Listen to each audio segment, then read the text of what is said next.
L'intelligence artificielle va-t-elle vraiment prendre la place des banquiers? Eh bien, cette question, elle n'est plus du tout de la science-fiction. Au contraire, elle est en plein cœur de l'actualité, et on va le voir avec le cas de HSBC, qui n'est rien de moins que la plus grande banque européenne. Bienvenue sur la quotidienne de l'IA, la rubrique du premier site d'information sur l'intelligence artificielle, ia-info.fr.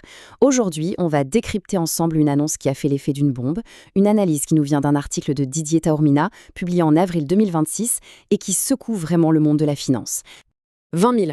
Voilà, retenez bien ce chiffre, il est énorme et il résonne très fort depuis quelques semaines dans les couloirs des grandes banques. 20 000 postes. C'est l'ampleur de la coupe que la banque HSBC envisagerait dans ses effectifs. Et le levier principal pour y arriver, ce serait l'intelligence artificielle. C'est, on peut le dire, une véritable onde de choc. Alors, pour commencer, on va se pencher de plus près sur ce cas de HSBC. Il est emblématique parce qu'il concentre à lui seul toutes les interrogations, toutes les tensions qu'on a aujourd'hui entre la technologie et l'emploi. L'échelle est tout simplement gigantesque. On parle potentiellement de 10% des effectifs mondiaux. C'est une information qui a été révélée par l'agence Bloomberg et depuis, la banque, elle n'a ni confirmé ni démenti. Et vous savez, dans le monde des affaires, ce jour de silence s'en dit souvent très très long. Alors, la question c'est qui est concerné? On pourrait penser tout de suite aux conseillers en agence, mais en fait, non. L'IA, ici, elle vise ce qu'on appelle les métiers de l'ombre, les fonctions support, le back-office, la gestion des risques, la conformité, bref, tous ces postes qui sont essentiels au fonctionnement de la banque, mais qui sont invisibles pour le public. Et surtout, qui sont hautement automatisables. Et pourquoi est-ce que ça arrive maintenant? Tout simplement parce que HSBC, comme absolument toutes les grandes banques, fait face à une pression constante pour maintenir sa rentabilité. Et dans ce contexte, l'IA change de statut. Ce n'est plus juste un outil d'innovation, ça devient une arme stratégique pour réduire les coûts. C'est vraiment ça, le point central. Maintenant, prenons un peu de recul. Parce que l'histoire de HSBC, en réalité, c'est un peu la partie visible de l'iceberg. C'est tout le secteur bancaire en Europe qui est en train de vivre cette transformation. Plus de 200 000, oui, le chiffre est encore plus vertigineux. Et là, on ne parle plus d'une seule banque, mais bien de l'ampleur du phénomène à l'échelle de tout le continent. Cette projection, elle nous vient d'une analyse de la banque Morgan Stanley. 200 000 emplois bancaires qui pourraient disparaître en Europe d'ici 2030. Et ce qui est frappant, c'est qu'on retrouve exactement le même ratio que chez HSBC, à peu près 10% des effectifs.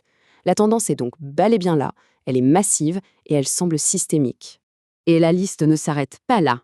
ABN AMRO aux Pays-Bas, Goldman Sachs aux États-Unis, la Société Générale en France, toutes, à leur manière, suivent la même trajectoire.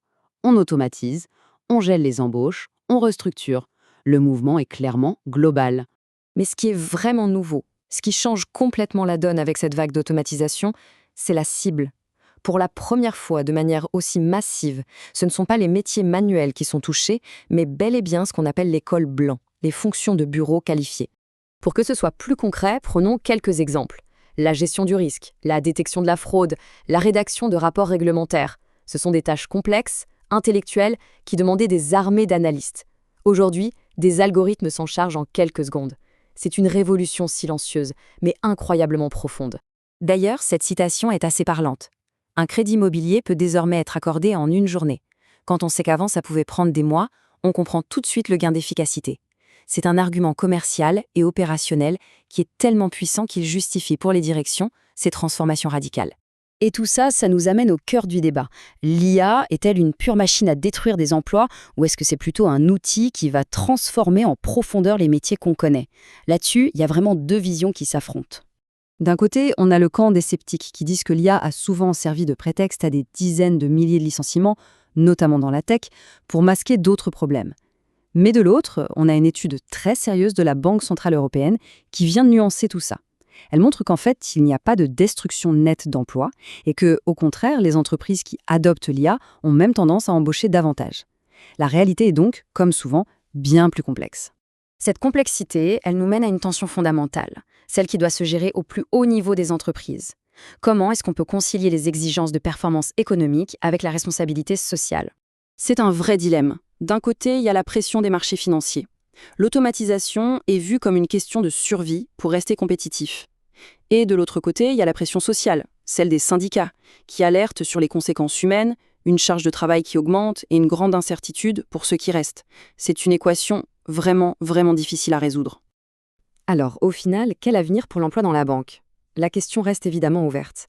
Mais une chose semble certaine, cette transition est inévitable. Le véritable enjeu, ce n'est peut-être plus de savoir s'il faut l'accepter ou la refuser, mais bien de se demander comment la piloter intelligemment. Une redéfinition profonde du travail est en marche, et elle nous concerne absolument tous. Retrouvez toute l'actualité autour de l'intelligence artificielle sur le portail ia-info.fr. Merci de nous avoir suivis et à très bientôt.